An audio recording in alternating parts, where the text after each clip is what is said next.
Hello, this is Mr. Chan. I am an IB graduate in the class of 2019 from one of the top IB schools in the world, where the average in my school was consistently above 40 points.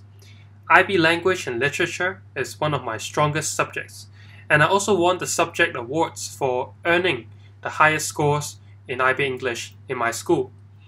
I was an offer holder at Cambridge University as an international applicant, and I ended up with 45 points in IB. So, if you're going to ask any English tutor for advice, I am definitely the person to go to, which is why I've produced this clip in order to show you some of the best tips and tricks that my friends and I had used for the IB to prepare us and score a 19 to 20 for paper 1 in the end. Let's take a look at how most students write for that IB Paper 1 exam by using Joe Goodwin Parker's What is Poverty essay as an example. Pause the video and read it yourself. Now let's take a look at how students write normally in their analysis. Now have a look at the student analysis here. You can see that the student starts by commenting on the stylistic device, repetition, and the effects of such is to create a strong tone. For your information, repetition at the start of a sentence is also known as anaphora. So poverty is getting up every morning. Poverty is living in a. So that's called anaphora, which is a specific type of repetition. Then the student proceeds to comment on the visual and olfactory, which is smell, imagery, before a final, very haphazard remark on the context of 1970s America. However, this kind of analysis rests on level 5 and 6 in the exam. But why is that so? Firstly, the topic sentence of the paragraph does not actually summarize the topic of the paragraph. This is a problem when you name drop a stylistic device, such as repetition, in a topic sentence, but that alone is not sufficient for an entire paragraph, so you end up writing about other stylistic devices. Secondly, the effects of the stylistic devices are only half-heartedly explored. The message that she's trying to make the reader feel bad, for example here, make the reader feel bad about her condition is a valid comment, but the student could easily have pushed it further, for example, by shaming the audience and compelling them to donate to the charity and support poor people. Thirdly, although the student paraphrased this author cannot buy a shuffle, he did not explain the use of sarcasm in that statement and the anger in it. Lastly, even though the context is being crudely mentioned at the end, its importance is not being gauged in the text. After mentioning the context, the student should try to discuss what about the context ties to the message of Goodwin's essay. I will go through this analysis with you once to explain some of the features before summarizing what makes this analysis a level 7 analysis. So even the possibility of burying the rotting garbage remains elusive because shuffles cost money, a satire repudiating or to reject the stereotypical distaste of the upper class towards unhygienic conditions. In fact, these abject conditions, abject means very bad, a shroud means to wrap around, so these really bad conditions wrap around Goodwin and her family, affecting the daily routines of even her children. The anecdotal evidence seen in wash in cold water with no soap, and the superlative of cheapest soap. So superlative refers to words that end with est. Both of these attest to the discomfort and the lack of sanitation. Similarly, the adjectives cracked and red emphasize the dryness of her skin and connote its pain. By juxtaposing or putting two things side by side, the tactile and visual adjectives like red, cracked, and cold, Goodwin through pathos, limbs. Limbs is a very literary term meaning to describe in words. A life of despair as well as the frailty. Frailty means very weak and delicate, so frailty of hopes here means that the hopes are very delicate for humane living conditions that affluent readers and government officials take for granted, thereby serving as a call to action for anti-poverty measures, perhaps against the backdrop of economic recession during the Nixon administration, which ties to the context of this piece of writing given that it was published in the 1970s. So in this level 7 analysis, you can see how the quotations are being smoothly embedded in the analysis. In the first sentence, the student shows that he clearly digested the subtlety of a satire, which he analyzes with respect to the target audience, which is the upper class. He subtly named his device here, which is telling the examiner, I deserve a full mark in the stylistic device criterion B. And he does not do it the way like most level 5 students do, which is to say the author uses a device or the author employs a specific device. Also, there is a strong sense of organization and development as the student proceeds from talking about the unhygienic conditions here in the previous sentence to the abject conditions here. That's not the particular choice of verb, shout. The student continues to develop these conditions by explaining the stylistic devices and the connotations of pain associated with them.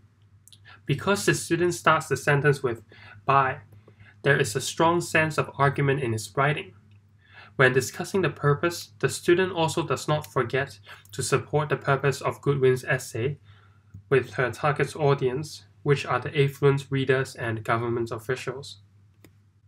You see that in the mark scheme in Criterion D, the buzzwords of the examiner include register and style. If you look at the overall register of this paragraph, it is highly appropriate given its formality. It avoids the common mistake of using contractions in exam, or informal words such as quote. I am surprised that students use quotes instead of quotation, which is the much more appropriate vocabulary for paper 1 analysis. Also, the register here is clearly argumentative as opposed to descriptive. The main reason is that the student very cleverly uses sentence structures that create a sense of logos. Words such as thereby and text type specific vocabulary such as call to action have been integrated into the analysis. Before now in the exam, there are several suggestions for you to practice. For example, there are certain level 7 fundamentals. How do you write an original, complete, and powerful introduction? Now take a look at a not so powerful introduction. This is in response to the May 2017 past paper on the Justice Hub cartoon.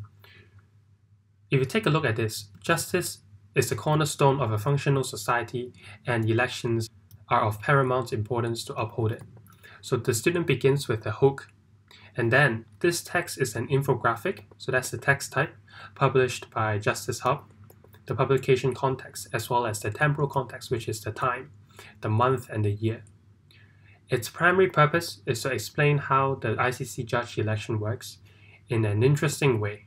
Now this is problematic because everything the writer tries to do is interesting, which means that this kind of description is not very specific and not precise enough. The student proceeds to talk about its secondary purpose to entertain its readers. The main target audience are people who enjoy reading about law. In terms of stylistic devices, it uses colloquial language, cartoons, and exaggeration. Now you may ask, why is this a terrible analysis given that it uses the Big Five approach, which talks about the context, purpose, etc.? Even though the student mentioned all the fundamentals required in the introduction, this is a very truncated way of writing the introduction. The hook of the introduction is not being elaborated, and it does not seem relevant to the rest of the text. The overall thesis also lacks a line of argument. Let's come back to this slide on the level 7 fundamentals. So aside from the introduction, you want to critique some of the boundary and high level 7 student samples. You can ask your teacher for them, or you can continue to our tutorial in which we will show you some of the best student samples that we've compiled, edited by people who have scored in the range of 19 to 20. So some of the best techniques, phrases, sentence structures, and features that we look at. So it's important that you do this because you'll realize that getting a high 7 is very different from getting a 6 or a 5. If you look at the score distribution according to the IBs, you know that only single digit 4 to 5% of the students each year, or even less, get a 7 in English.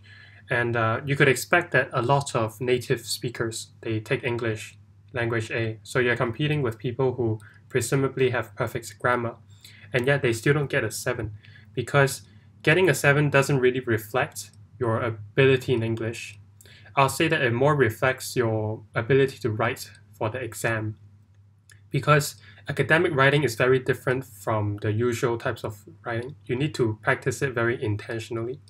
You need to learn how to structure your essay and how to draw the inter as well as intra paragraph linkages. And this is what we're going to show you in the full tutorial. Another suggestion for you is to look up on the world of rhetorical analysis. Look, I know that you have barely come across rhetorical analysis. It's about deconstructing the messages of the writers and looking at how the writer talks about various things to achieve his or her main argument. So this is what you have been doing in the IB, even though you do not know the name for it. So rhetorical analysis is specifically taught in other exams as well, such as in AP Language and Composition. And I'll still suggest that you look at it because it helps you to dissect persuasive text. For example, after rhetorical analysis, you will learn that how the writer tries to debunk a myth or debunk some kind of counter-argument in order to strengthen his position. And these will be very helpful for you to talk about the overall structure of the essay, as well as helping you improve your ability to paraphrase some of the language in the text. Another thing I would suggest you to practice, and I think that would highly boost your chance of getting a 7 in the end, is to foster an effective study group. And the keyword, of course, is effective. This is not a group for you to banter. So this is a group for you to write timed essays under exam conditions, and then exchange with your friends, and then try to spot out the grammar mistakes committed by your friends, or look at how each essay could be improved. In short, to learn from each other. Also, I would suggest that you use the mark scheme as effectively as possible, and not just the examiner's report. So you'll know that the mark scheme is one of the opportunities for you to look at how the examiners phrase certain things. So some of those phrasings are worth memorizing, and so I suggest that you compile most of them. And another thing that could be very potentially useful is if you look into the HL mark scheme as well, because even though they do a lot more comparison and the way that they examine is different from in the SL, I still suggest that you look at them. They have good ways of phrasing certain analysis or using power phrases, and these will be very helpful for your analysis. In terms of resources outside IB, our full-length tutorial will also show you how to search for them. Some of the resources, such as in AP, are also useful for the IB. There are certain secrets that teachers don't teach you, but could strongly increase your chance of getting a 7. For example, how do you comment on format without being generic? I've seen a lot of student responses. What they do is they talk about how the title is bold in order to catch attention or to emphasize something. They talk about certain weird decorations in the page, and they don't really comment on how they contribute to the overall line of argument. So format is important to comment on as part of the structure, but I'll still suggest that you try to relate it to your main message. Now, in terms of structure, IB talks about the syntax as well as the layout. So on the syntax level, it's about the structure of the text, how one sentence relates to another, how there is inter and intra-paragraph linkages. That is important in order to dissect the argument of the author. In terms of layout, that's the visual features, such as the accompanying photographs. How to analyze the photograph. Okay, the photograph, you always have to link it to the text. So some very useful phrases would be a certain feature in the photograph would correspond to certain parts of the text, and then you quote the text to show that they support each other. And this shows an intertextual understanding that will contribute to your criteria on A. The thing about is how to narrow down your audience. Remember that a text has a lot of audience.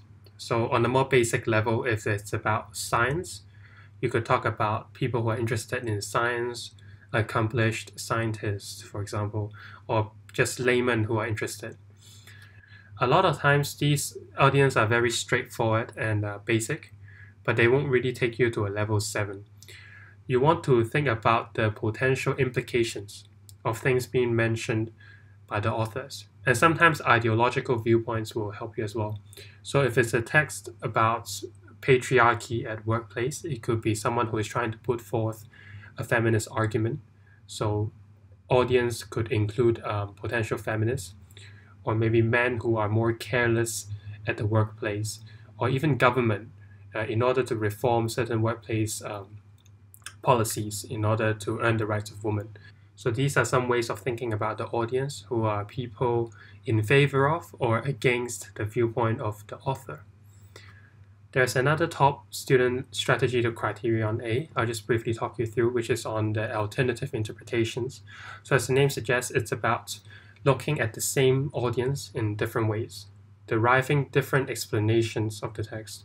So it could be looking at a certain imagery and drawing different ways of looking at them, or maybe certain statements. Maybe the author uses sarcasm, and that could have a lot of meaning. So what you want to do is you want to use tentative language, which are language words that allow you to express uncertainty, such as could, should, alternatively, perhaps, maybe. So these words will help you to express uncertainty and also show your perceptiveness, which is another buzzword in Criterion A. I also want you to think carefully about how device and effects are things that contribute to your overall line of argument. A lot of times you could distinguish a good student essay from a bad one by looking at the way it is written, whether there's a sense of purpose in the writing.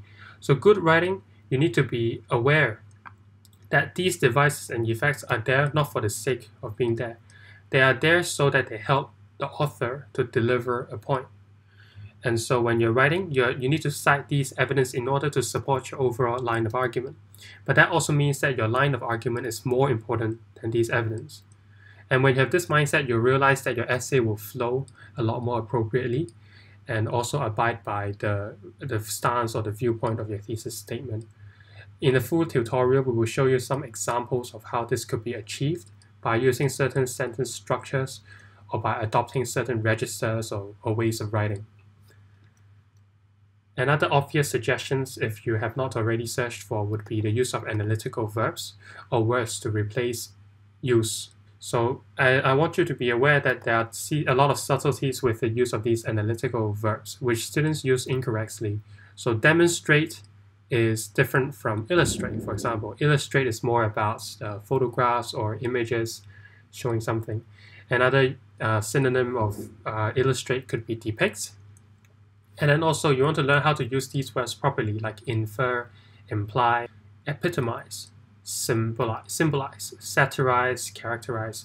There are a lot of these. You make sure that you search the dictionary and understand their proper usage, because if you use them wrongly, it's even worse than not using them. In our full-length tutorial, we will go through a lot of these example words and we'll earn the correct usage of these words. Also, I suggest that you look at the sentence types and structures that are typical of top analysis. So instead of always saying the author uses A in order to convey the effects B, you could say through the use of A, the author conveys B.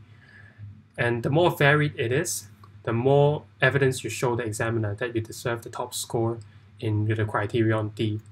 But of course, you could only achieve this by looking at really good analysis written by your peers, or maybe you could refer to some of our samples. In the end, we'll also show you how to comment on the context. We'll look at the weak, strong, and the strongest students' comments on context. You'll realize the best ones are the ones that link context with purpose and sometimes with audience, but it does not really rest on a level of analysis. It also talks about temporal context, geographical context, publication context, for example. Each of these points relates differently, and they need to be mentioned in the real exam to demonstrate your awareness of the text as a whole.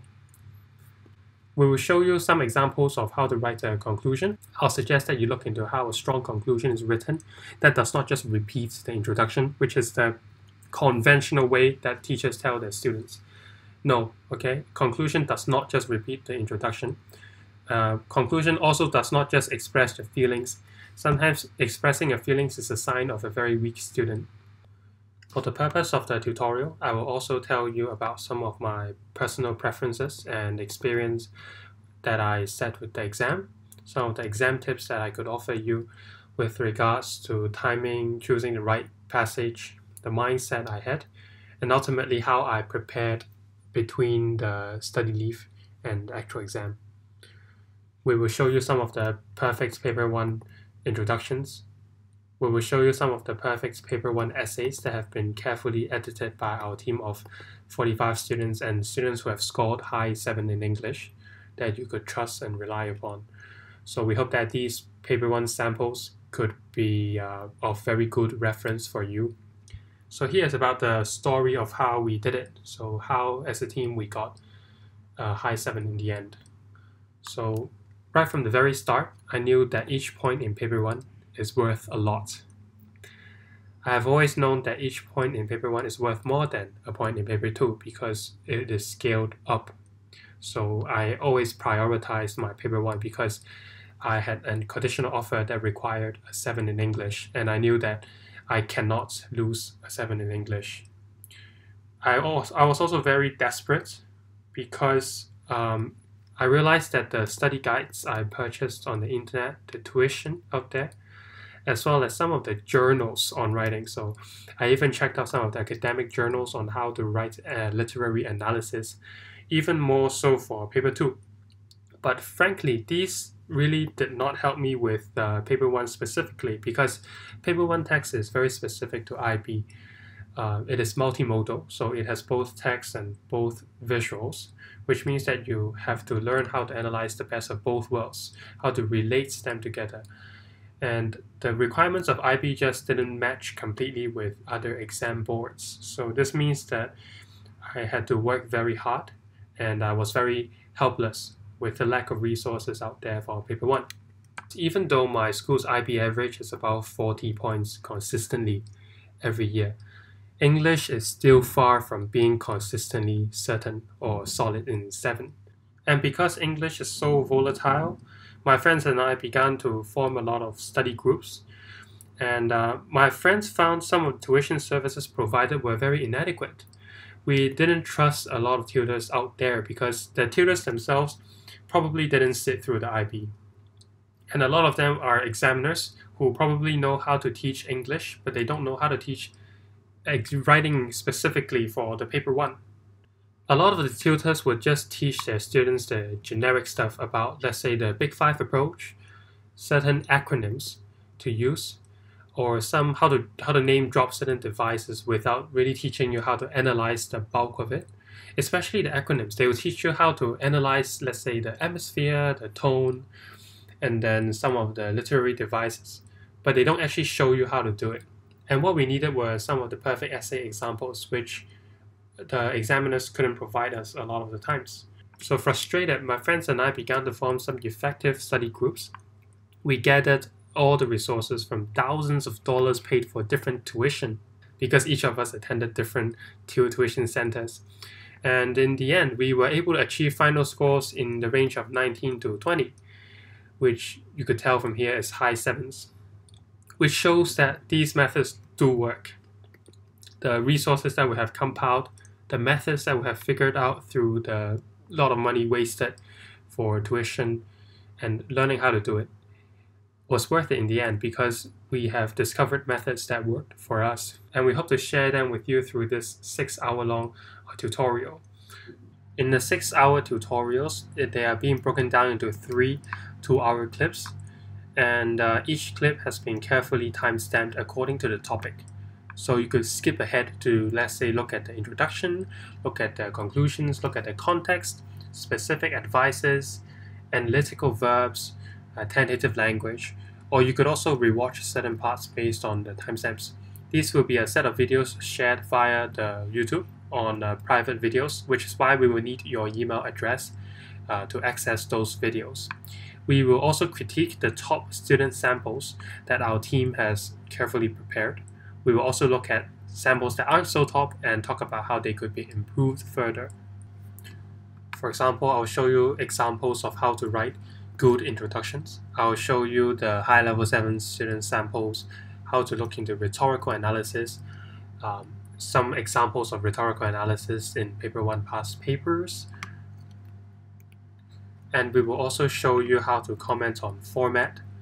Each of the big 5 we will delve into the details. So for the audience, how to talk about the structure, and the most important ones would be the purpose and the context. We will teach you how to express your alternative interpretations in the essay to boost your scores in the criterion A, how to maintain an appropriate register and an argumentative voice throughout your essay, the common pitfalls committed by students in the use of analytical verbs, and how to vary them in your essay. We will also look into how to write the perfect conclusions, and the most important ones will be the perfect paper one essay samples, which we will walk you through slowly. We will talk about how each of them could be further improved, where there are certain areas that could be improved, or what makes them so great. So these are all the things and issues that we are going to tackle in the full 6-hour tutorials. Now comes the instructions for payment, which there are 2 ways. For PayMe, there's a link attached in the description. What you want to do is once you click into it, we would like you to type your email address and referral name if any. So I'll talk a bit about the referral name in the next slide, but just give us the email address so that we could add you into Access and allow you to access the private videos. Transfer the money directly. Another way of paying would be Wechat, so please see the QR code in the next slide as well. Add this contact known as IB45ers on Wechat and then transfer money directly to that account. Same thing as PayMe, please provide your email address so that we could allow you to access our 6-hour-long tutorials, and give us a referral name if any. So the cost would be 500 Hong Kong dollars or 420 RMB. So feel free to check out the description for other currencies, or just let us know via the email in the description below. This is how you can get our videos for free. When your friends pay us, ask them to list your email as referral email. Gather 4 of these screenshot evidence on PayMe or Wechat showing the referral email. Then email the evidence to our official email. Also tell us which account to reimburse to. So is it your Wechat account or your PayMe link?